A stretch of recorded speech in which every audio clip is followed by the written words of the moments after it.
Karthik Deepa serial April 20 இன்னைக்கான எபிசோடுக்கான review தாங்க இந்த வீடியோவில் நம்ம இன்னைக்கு பார்க்க போகிறோம். எபிசோடை ஸ்டார்ட் பண்ணுறதுக்கு முன்னாடி இந்த வீடியோவை மறக்காமல் லைக் பண்ணிக்கோங்க. உங்களுடைய ஒவ்வொரு லைக்ஸும் அடுத்த வீடியோ போடுறதுக்கு எங்களுக்கு கொஞ்சம் இன்ட்ரெஸ்டிங்காக இருக்கும். என்ன நடக்குதுன்னா, தாட்சாயினி சொல்கிறாங்க ஐஸ்வர்யா கிட்ட, இங்கே பாரு ஐஸ்வர்யா, நீ கர்ப்பமா இல்லை அப்படின்னு இங்கே எல்லாருக்குமே தெரிஞ்சு போச்சு. இதுக்கப்புறமும் நீ போய் சொல்லிக்கிட்டே இருக்க முடியாது அப்படின்னு. அதுக்கு ஐஸ்வர்யா சொல்கிறாங்க, இங்கே பாருங்க, தயவு செஞ்சு என் அத்தை கிட்ட நான் கர்ப்பமா இல்லைன்னு சொல்லிடாதீங்க. என் அத்தை என் மேல ரொம்ப கோவப்படுவாங்க. அத்தை ரொம்ப வருஷமா எதிர்பார்த்துக்கிட்டு இருந்தாங்க நான் கர்ப்பமா இருக்கேன் அப்படின்னு. ஆனா நான் கர்ப்பமா இல்லை அப்படின்னு தெரிஞ்சிச்சுன்னா கண்டிப்பா அதை அத்தையால ஏத்துக்கவே முடியாது. தயவு செஞ்சு அத்தை கிட்ட சொல்லிடாதீங்க அப்படின்னு. அதுக்கு தாட்சாயினி சொல்றாங்க, இங்க பாரு ஐஸ்வர்யா, அருண் எனக்கு மகன், அபிராமி என்னுடைய பெஸ்ட் ஃப்ரெண்டு. அப்படி இருக்கையில உனக்காக நான் அவங்க கிட்ட போய் சொல்ல முடியாது. என்னைக்கா இருந்தாலும் இந்த உண்மை வெளியில வரத்தான் போகுது. அதுக்கு நான் இப்ப சொல்றது நல்லது அப்படின்னு சொல்லிட்டு தாட்சாயினி கோவமா வெளியில வராங்க. அப்ப ஐஸ்வர்யா கெஞ்சிக்கிட்டே ஓடியாடுறாங்க. ஐயோ ஒரு நிமிஷம் பொறுங்க, தயவு செஞ்சு சொல்றது கேளுங்க டாக்டர் அப்படின்னு. ஆனா தாட்சாயினி கோவமா நேரா போறாங்க. போயிட்டு நேரா அபிராமியை பாக்குறாங்க. அப்ப அபிராமி சொல்றாங்க, என்னாச்சு தாட்சாயினி, ஐஸ்வர்யாவோட குழந்தைக்கு எந்த பிரச்சனையும் இல்லைல்ல அப்படின்னு. அதுக்கு அபிராமி சொல்றாங்க, அவ வயிற்றுல குழந்தை இருந்தா தானே அப்படின்னு. இதை கேட்டுட்டு அபிராமி சரியான அதிர்ச்சி ஆகுறாங்க. என்ன சொல்ற தாட்சாயினி, ஐஸ்வர்யா 5 மாசமா இருக்காளே, டாக்டர் கூட செக் பண்ணிட்டு போனாங்க. ஐஸ்வர்யாவும் அவங்க அம்மா ராஜேஸ்வரியும் சேர்ந்து எல்லா ஹாஸ்பிட்டலுக்கும் போயிட்டு வந்தாங்களே அப்படின்னு. அப்ப தாட்சாயினி சொல்றாங்க, உங்களை நல்லா ஏமாத்திருக்காங்க அப்படின்னு. இதை கேட்டுட்டு அபிராமி ஷாக் ஆகுறாங்க. அப்ப தாட்சாயினி சொல்றாங்க, ஐஸ்வர்யா இது வரைக்கும் கர்ப்பமா ஆகவே இல்லை அப்படின்னு. அப்ப அபிராமி நேரா ஐஸ்வர்யாவை பார்த்துட்டு, தாட்சாயினி சொல்றது சரியா அப்படின்னு கேட்க, அப்ப ஐஸ்வர்யா தலையை சேர்க்கிறாங்க. ஆமாட்ட அப்படின்னு. இது கேட்டதோட அபிராமி செம்ம டென்ஷன் ஆகிடுறாங்க. எப்படிப்பட்ட ஒரு காரியத்தை பண்ணியிருக்க அருண், எந்த அளவுக்கு எதிர்பார்ப்போட்டு இருந்தான் தெரியுமா, உனக்கு குழந்தை பிறக்க போகுது அப்படின்னு. ஆனா நீ இப்படிப்பட்ட ஒரு வேலையை பண்ணியிருக்க அப்படின்னு. அப்ப அருண் நேரா ஐஸ்வர்யா பக்கத்துல வந்துட்டு ஐஸ்வர்யாவை ஓங்கி அரைஞ்சி, நீ இப்படிப்பட்ட துரோகத்தை எனக்கு பண்ணுவேன்னு நான் எதிர்பார்க்கவே இல்லை அப்படின்னு. அப்ப ஐஸ்வர்யா சொல்றாங்க, இங்க பாருங்க அருண், தயவு செஞ்சு சொல்றது கேளுங்க அப்படின்னு. ஆனா அருண் சொல்றாரு, இதுக்கப்புறமா தயவு செஞ்சு என்கிட்ட ஒரு வார்த்தை கூட பேசாத அப்படின்னு சொல்லிட்டு அந்த இடத்துல இருந்து போறாரு. அப்ப நம்ம ஐஸ்வர்யா சொல்றாங்க, அத்தை நீங்களாவது புரிஞ்சுக்கோங்க அப்படின்னு. அதுக்கு அபிராமி சொல்றாங்க, இதுக்கப்புறம் வீட்டுக்கே வராத, என் முகத்துல கூட முழிக்காத அப்படின்னு சொல்லிட்டு அபிராமி அந்த இடத்துல இருந்து வெளியில போறாங்க. இதையெல்லாம் பார்த்துட்டு நம்ம ஐஸ்வர்யா ரொம்ப அழுதுகிட்டு நிக்கிறாங்க. அப்ப டாக்டர் சொல்றாங்க, இங்க பாரு, எப்படியாவது அபிராமி கிட்ட சொல்லி புரிய வை, அபிராமி கண்டிப்பா உன்னை ஏத்துப்பான்னு எனக்கு நம்பிக்கை இருக்கு அப்படின்னு.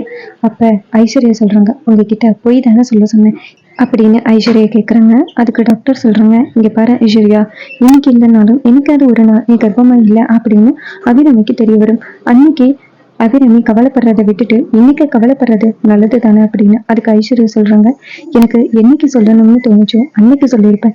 நீங்க தேவையில்லாம என் குடும்பத்துக்குள்ள இடையில வந்துட்டு என்னையும் அத்தையும் பிரிச்சுட்டீங்களா அப்படின்னு. அப்ப தாட்சாயினி சொல்றாங்க, தேவையில்லாம நீ பேசாத, எப்படி இருந்தாலும் உனக்கும் அந்த வீட்டுல மருமகளா இருக்கிறதுக்கு தகுதியே கிடையாது.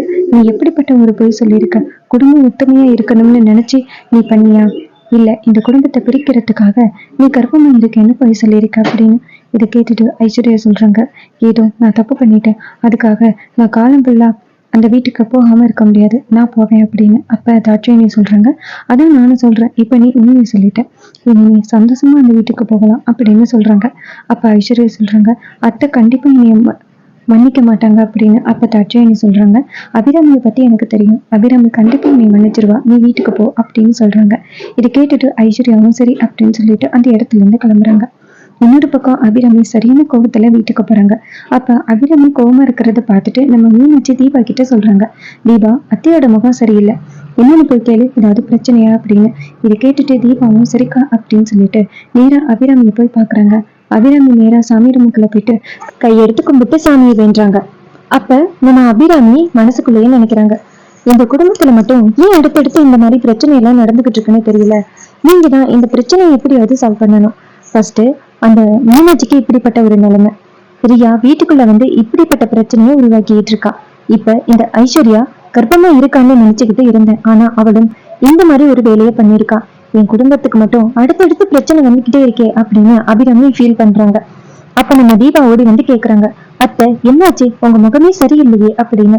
அப்ப அபிராமி சொல்றாங்க, இந்த ஐஸ்வர்யா கர்ப்பமா இல்ல, உனக்கு தெரியுமா அப்படின்னு. இதை கேட்டுட்டு தீபா ஷாக் ஆகுறாங்க. என்னத்த சொல்றீங்க அப்படின்னு. அதுக்கு அபிராமி சொல்றாங்க, ஆமா தீபா, இத்தனை நாளும் அந்த ஐஸ்வர்யாவும் ராஜேஸ்வரியும் சேர்ந்து ஏமாத்திக்கிட்டே இருந்திருக்காங்க, இது தெரியாம நம்ம இருந்திருக்கோம் அப்படின்னு.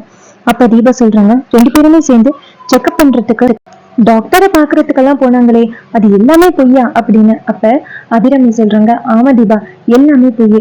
இத்தனை நாளா அவங்க பொய் சொல்லிக்கிட்டு இருந்திருக்காங்க. இந்த குடும்பத்துக்கு ரொம்ப வருஷத்துக்கு அப்புறம் ஒரு நல்ல வாரிசு வரப்போகுதுன்னு நினைச்சுக்கிட்டு இருந்தேன். ஆனா இப்படிப்பட்ட ஒரு விஷயம் நடந்துருச்சு அப்படின்னு. அப்ப நம்ம தீபா சொல்றாங்க, அத்தை கவலைப்படாதீங்க, கண்டிப்பா இந்த வீட்டுல உள்ள பிரச்சனைகள் எல்லாமே மாறும். ஆனா நீங்க ஐஸ்வர்யாவை ஹாஸ்பிட்டல்லையே விட்டுட்டு வந்தது தப்புட்ட. ஏற்கனவே ஒரு மருமகளுக்கு இப்படிப்பட்ட ஒரு நிலைமை, நீங்க ஐஸ்வர்யாவையும் அங்க விட்டுட்டு வந்தது ரொம்ப தப்புட்ட அப்படின்னு. அதுக்கு அபிராமி சொல்றாங்க, என்னால அவளை கண்டிப்பா மன்னிக்க முடியாது தீபா அப்படின்னு. அப்ப தீபா சொல்றாங்க, இங்க பாருங்கட்ட, அவங்க என்ன தப்பு பண்ணியிருந்தாலுமே அவங்க இந்த வீட்டோட மருமக, அவங்கள இந்த வீட்டு விட்டு துரத்துறது ரொம்ப பெரிய தப்புட்ட அப்படின்னு. அதுக்கு அபிராமி சொல்றாங்க, இப்ப நீ என்ன பண்ண சொல்ற அப்படின்னு. அதுக்கு தீபா சொல்றாங்க, அவங்க தப்பு பண்ணாலும் சரி, அவங்கள வீட்டுக்குள்ள கூட்டிட்டு வாங்க அப்படின்னு. அந்த நேரம் ஐஸ்வர்யா சரியான கோவத்துல வீட்டுக்குள்ள வராங்க. இத பார்த்துட்டு நம்ம தீபா சொல்றாங்க, ஐஸ்வர்யா வந்துட்டாங்க அத்தை, போய் நீங்க பேசுங்க அப்படின்னு. அப்ப அபிராமி சொல்றாங்க, நான் பேச மாட்டேன் அப்படின்னு. அப்ப ஐஸ்வர்யா கோவத்துல வீட்டுக்குள்ள வராங்க. வந்துட்டு நேரா அவங்களுடைய திங்ஸ் எல்லாம் எடுத்துக்கிட்டு வெளியில கிளம்புறாங்க. இதை பார்த்துட்டு தீபா ஷாக் ஆகி ஓடி போய் ஐஸ்வர்யா கிட்ட, வீட்டை விட்டு கிளம்புறீங்களா அப்படின்னு கேட்க, அதுக்கு ஐஸ்வர்யா சொல்றாங்க, அத்தை நீ இந்த வீட்டுல இருக்க வேணாம்னு சொல்லிட்டாங்க, இதுக்கப்புறமா நான் இங்க இருந்து என்ன பண்ண போறேன், நான் வீட்டை விட்டு கிளம்புறேன் அப்படின்னு. அப்ப தீபா சொல்றாங்க, இங்க பாருங்க, அத்தை ஏதோ ஒரு கோவத்துலதான் இப்படி சொல்லிட்டாங்க.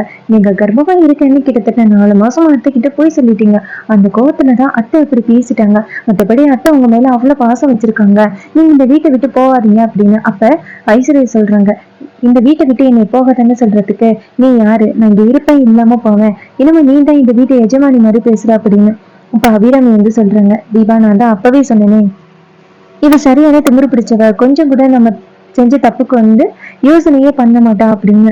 அப்ப ஐஸ்வர்யா சொல்றாங்க, அத்தை நீங்க தான் என்னை மன்னிக்க மாட்டீங்களே அப்படின்னு. அப்ப அபிராமி சொல்றாங்க, இங்க பாரு, நான் உன்னைய மன்னிக்கிறேன், ஆனா இதுக்கப்புறம் ஏதாவது இதே மாதிரி தப்பு பண்ணீங்கன்னா கண்டிப்பா இந்த அபிராமி உன்னைய மன்னிக்க மாட்டா அப்படின்னு. அப்ப ஐஸ்வர்யா சொல்றாங்க, ரொம்ப நன்றி தயவு செஞ்சு என்னை மன்னிச்சிருங்க, இதுக்கப்புறம் இந்த மாதிரி நான் தப்பு பண்ண மாட்டேன் அப்படின்னு. அப்ப அருண் வந்து சொல்றாரு, இங்க பாருங்கம்மா, இவளுக்கு தயவு செஞ்சு நீங்க இடம் கொடுக்காதீங்க, இவ வந்து சாதாரண ஆள் கிடையாது அப்படின்னு. அப்ப ஐஸ்வர்யா சொல்றாங்க, இங்க பாருங்க, அத்தையே என்னை மன்னிச்சு ஏத்துக்கிட்டாங்க, நீங்க என்ன அப்படி பேசுறீங்க அப்படின்னு.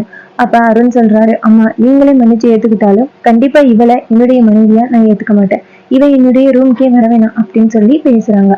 ரொம்பவே இன்ட்ரெஸ்டிங்கா அப்கமிங் எபிசோடு இருக்க போகுது. இதே மாதிரி இன்னுமே அப்டேட்ஸ் வேணும்னா அந்த சேனலை சப்ஸ்கிரைப் பண்ணிக்கோங்க. தேங்க்யூ ஃபார் வாட்சிங்.